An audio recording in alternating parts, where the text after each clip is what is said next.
Hello, Joy Olson, Blockbuster Fundraising.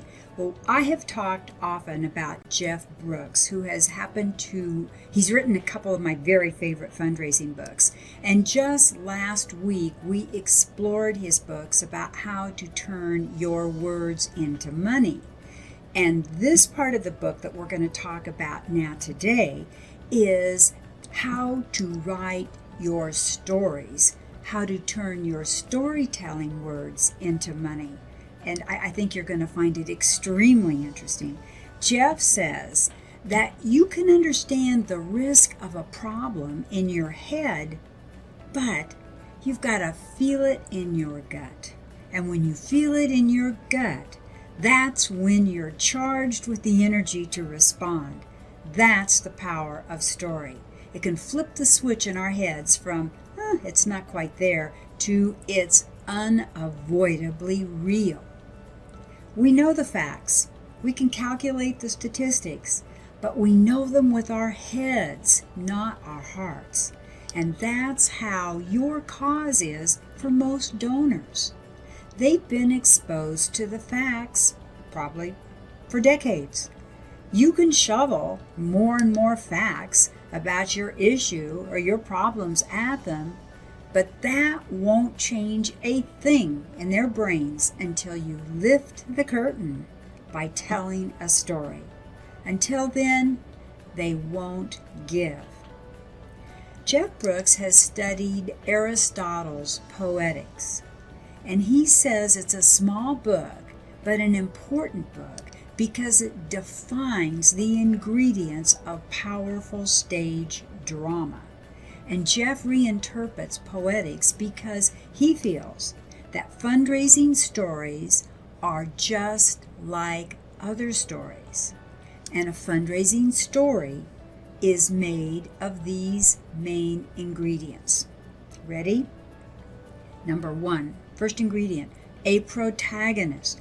A good fundraising story is about one person. It's not a village, a neighborhood, or a drought-stricken region, nor the arts or democracy. It must be one person that we can look in the eye and feel empathy toward. And maybe that person can be an animal. An animal works for me. The human brain can only take in one person at a time. And Jeff says that this one person rule is nearly ironclad. If you stretch your one person to, say you have a wonderful story about a young girl in need and you make her baby brother the co-star, you can weaken the story and the response. So make sure that the protagonist stays center stage. Make the other people less visible. If they're not critical or crucial to the story, hey, leave them out. Don't describe how secondary people look. And don't use secondary people's names unless it's necessary. You want to do this to avoid confusion. You do all this to sharpen the focus on the protagonist. All right. Secondly, you've got to have a problem. Aristotle called it the mythos. Until we see the protagonist struggling with a problem, you still don't have a story. So just as it's important to focus on one protagonist, you must focus on one concrete problem. Not something global like injustice or poverty. Not even a narrower issue like gender or equality. Jeff says those are abstractions. That means you show the immediate problem as it plays out in the life of your protagonist. The other crucial thing about the problem and your story is you must show it to be solvable. Solvable by the donor. Think about that and how it applies to your cause. Have you been presenting your donors with problems they can solve? Your donors likely feel powerless to put an end to poverty or injustice, but they can easily imagine reaching out to one person and making a difference. Details. Now for details of your story. And Aristotle called it a spectacle or an opus. Details make your stories real. They make it believable and memorable. When you reveal details that engage the senses, you draw your donor deeper into the story. They can feel the pain as if it's their own. These details can bring life to a story that might otherwise not be at all memorable. Some details might be like the unbearable heat and sweat trickling down her back. The flies cluster on every bit of her exposed skin while she crouches next to the water hole. The weight of the water she carries, and it's deforming her back as she bends into this permanent situation. Or the clean uniform on the children that she sees and hears as she passes the school. When you read details like this and descriptions like this, you feel like you're right there. You really bring the story to life. And now you need commentary. In the dramas of Aristotle's days, there was always a chorus that would interrupt to sing or chant about what was going on. Their job was to make sure that the audience didn't miss or misinterpret the point. So, as the storyteller engaged in fundraising, you are the chorus. It's up to you to help your donor interpret the story. And Jeff Brooks tells us that there are two main ways to do this. The first way is background information. Give them background information that gives context. In the example that we talked about before in the girl's story, she can't go to school like your kids do. The fees for uniform, books, and supplies, they're beyond the reach of her family. Chances are your reader doesn't know this. So when you tell your donor this, the story becomes stronger with that background information. Secondly, you need emotional content. Tell the reader how to feel. And you can do this with simple asides like, how would you feel if you were her? Or, oh, my heart breaks for her. Next, you've got to have the right ending. And Jeff Brooks points out that Aristotle didn't include this one on his list. But your fundraising story should not end with the problem solved. It should end with an unresolved cliffhanger, waiting for the donor to take action. Many fundraising stories, otherwise well told, fall down on this point. If you show the problem has been taken care of, you resolve the tension you worked so hard to build. You're saying clearly, never mind.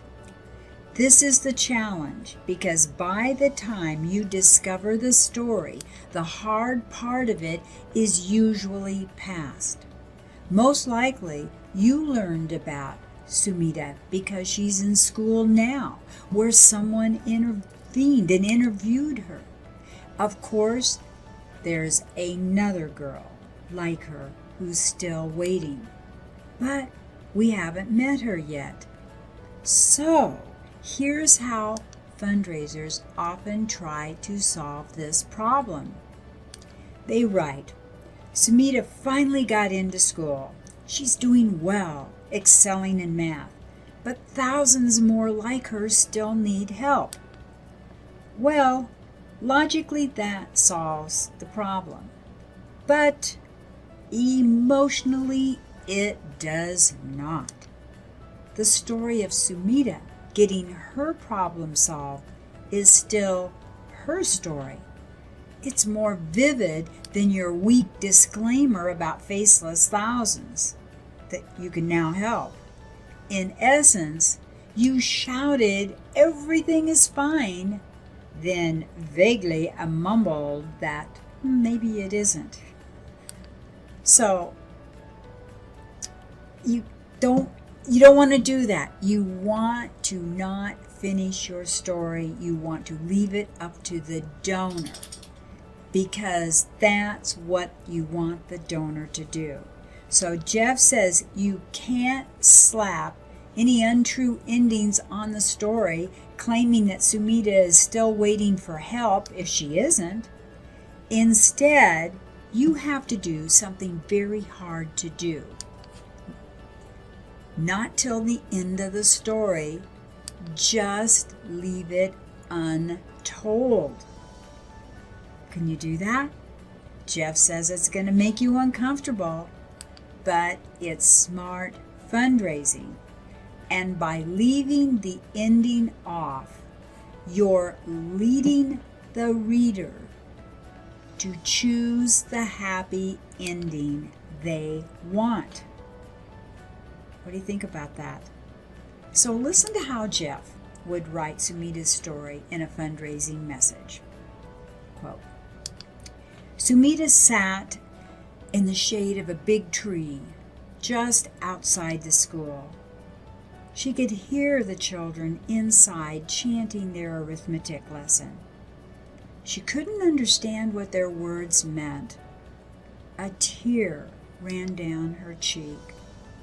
I'll never be able to go to school, she thought, staring at her heavy water can. Your gift will send children to school.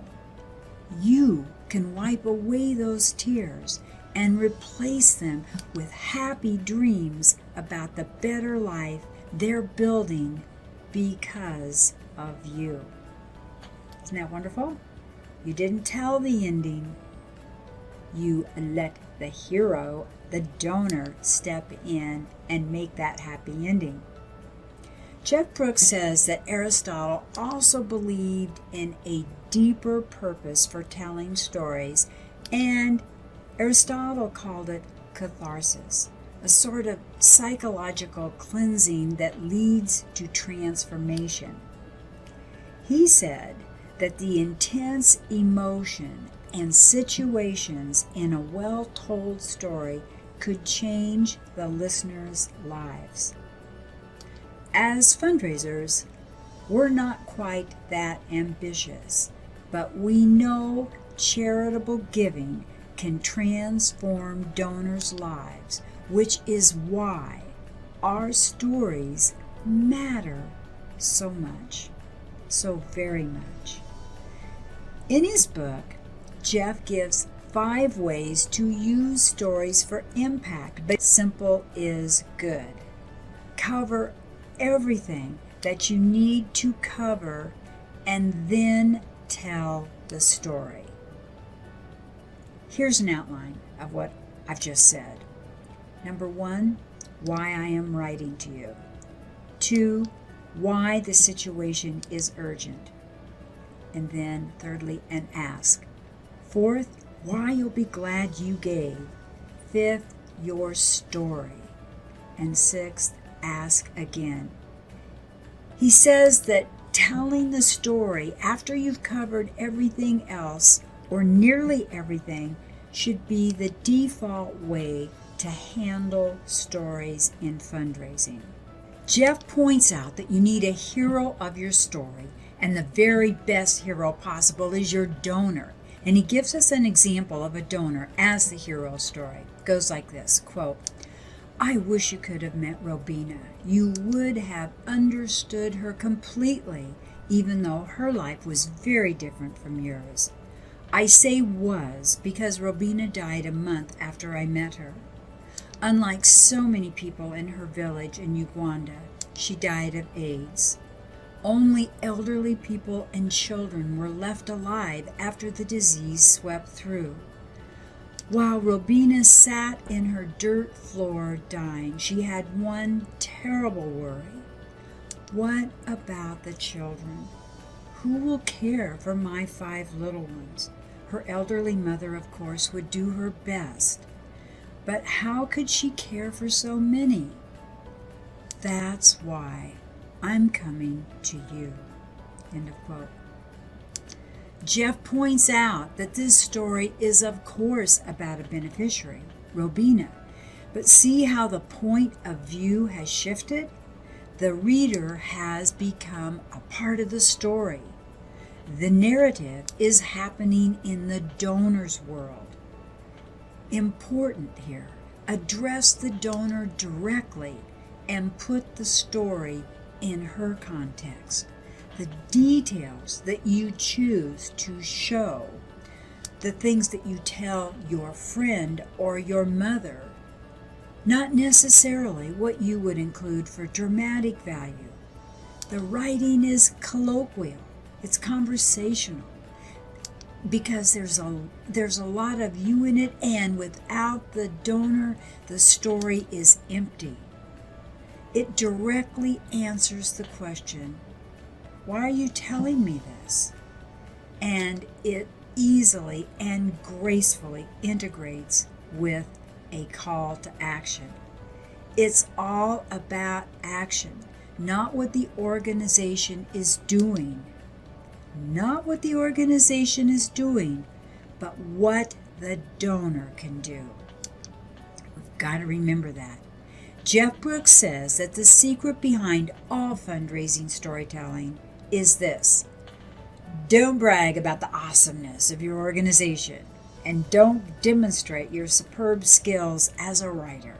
Instead, connect with the donor and invite the donor into a corner of the world that they can change. Okay, so what if you don't have a bunch of great stories? What can you do about that? Well, Jeff Brooks suggests word pictures. This is really important. A word picture is almost a story. It's not a specific account of a specific person, and it lacks the documentation of a journalistic account or the richness of a narrative. It's just a snapshot, a few sentences that reveal a situation and capture its human and emotional core. Now, the characteristics of a word picture, that they're different from the story, and those differences are this. The way you set up a word picture is different. You must make it clear that this isn't a specific account. You use introductory phrases like imagine, picture this, if you were there, you'd see. There's no plot. It's a photo, not a movie. You're just capturing the situation. And a word picture is told in present tense. That helps to signal the ongoing nature of the scene. Past tense signals that you're describing a specific event that actually happened in the past. It's short, seldom more than 5 or 6 sentences. It's missing names. When you give someone a name, you signal that this is a specific person. Jeff says that the tricky and complicated thing about word pictures is that it's easy to cross the line into making stuff up. None of us, we absolutely cannot do that. It's unethical, and it breaks the relational contract that we want to build with donors. But a well-built word picture can give your readers an emotional connection nearly as powerful as a real story, and it has all the active ingredients. It has a person, a problem, and emotion. And that gets you most of the way to where you need to go. Granted, a good story is better than a word picture any day. It's more powerful, more persuasive, more relevant. But a vivid word picture is better than a confusing or off-the-point story, and a word picture is far better than no story at all. So what is our job as fundraising writers? Jeff says that we start with a complex, confusing, sometimes even discouraging realities, and then we transform them into living opportunities for donors. We build bridges that connect people to causes they care about. Bridges that allow understanding, love, and money to cross the gap. Jeff says to remember these two facts about human motivation when you are writing fundraising messages. Facts. Facts and figures do not move people to give. We give when we respond emotionally to a situation. Facts suppress emotions. Secondly, people don't rise to action because a problem is big. They take action because they see a problem as solvable. Tell them that the problem is big, and effect tells them it's not solvable. Jeff says that he's learned that every fundraising ask must have a puppy. Not necessarily an actual puppy dog, but someone whose story tells the story in a way that touches the heart, like a puppy does. The way a puppy does, and if you don't have a puppy in your story, then you aren't really fundraising. You're just spreading words around, hoping that they randomly catch people's attention. And Jeff points out that there are 4 smart assumptions about your donors too when you're writing your stories. Number 1, donors are older than you. So he says to deal with older people in fundraising, you should not try to be clever, you should avoid hype, and be straightforward. Secondly, donors are more emotional than you. Neuroscience has shown that with age comes a notable shift in brain activity to the right lobe. And that's the qualitative, holistic, emotional side. And this causes older people to be more emotional in their outlook and more reliant on emotional information. So you want to definitely remember that. And number 3, donors are paying as much attention as you want, and this means one thing: keep it simple. How simple? He says these 2 rules will help you out. Make only one call to action at a time.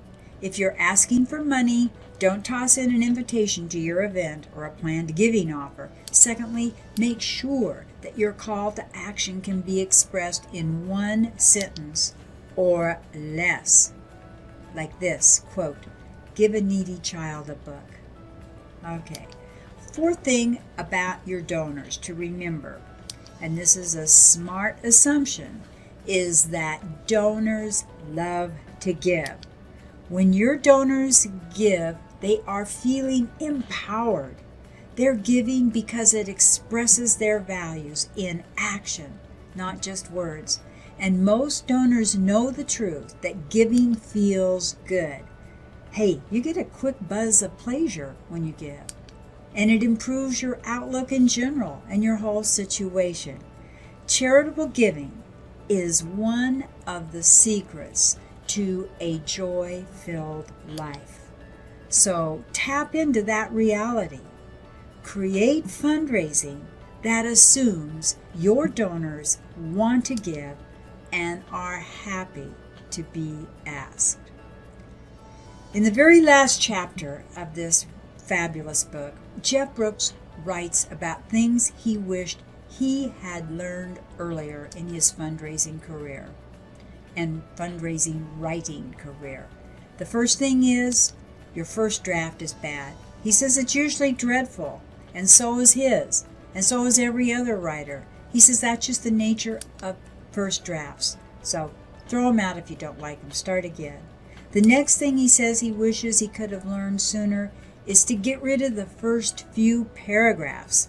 He says that even after you've ripped your copy into shape, there's still part of your piece that's not up to standard usually, and it's the beginning. So he says, don't make your donors read your warm-up. It's a waste of their time and more likely to confuse them than move them to action. And thirdly, he wished he would have learned sooner is to have a swipe file and use it. A swipe file is a box of direct mail of fundraising you've saved, a huge inbox of saved fundraising emails. And he says without this swipe file, you're half the fundraiser you could be, because you need to know what's happening in the fundraising field. And you also need material. He says, let me be clear when I say use your swipe file, I mean steal it.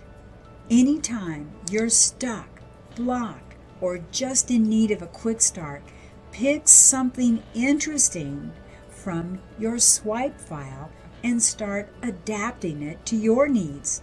He says, don't worry about plagiarism. By the time you're finished, there's going to be nothing left of the original. And to build a great swipe file, just get on as many nonprofit lists, donate to them, and ask everyone in your family, or your friends or your coworkers that are getting lots of fundraising mail, ask them to save that mail for you. And it really comes in handy, and boy do I believe that as a development officer and a fundraiser for 25 years. Those swipe files are fabulous. Well, and I only save the ones that I think are really fantastic. Anyway, you don't save the mediocre stuff. That's not worth swiping. So Jeff wishes things that he would have learned sooner is this. You can believe in magic, but don't count on it. He says that the best ideas that you are going to come up with are going to appear out of thin air. And it will seem like it's a miracle. But he says don't count on it, because actually there is no magic.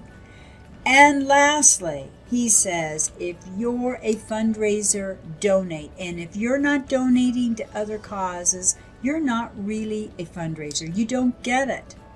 When you're a donor, you join the community.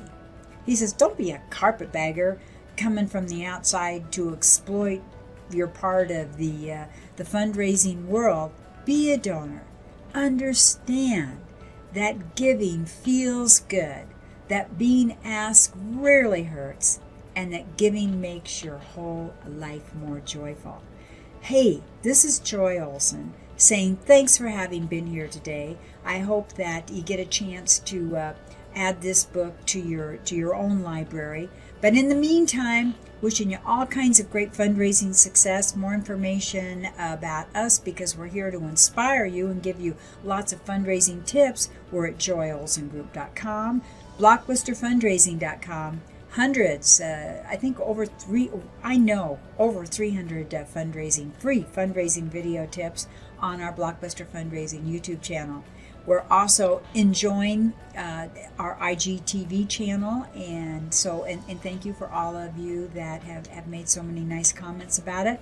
Appreciate your time, appreciate you having been here today. Wishing you all the very best fundraising success. Bye-bye.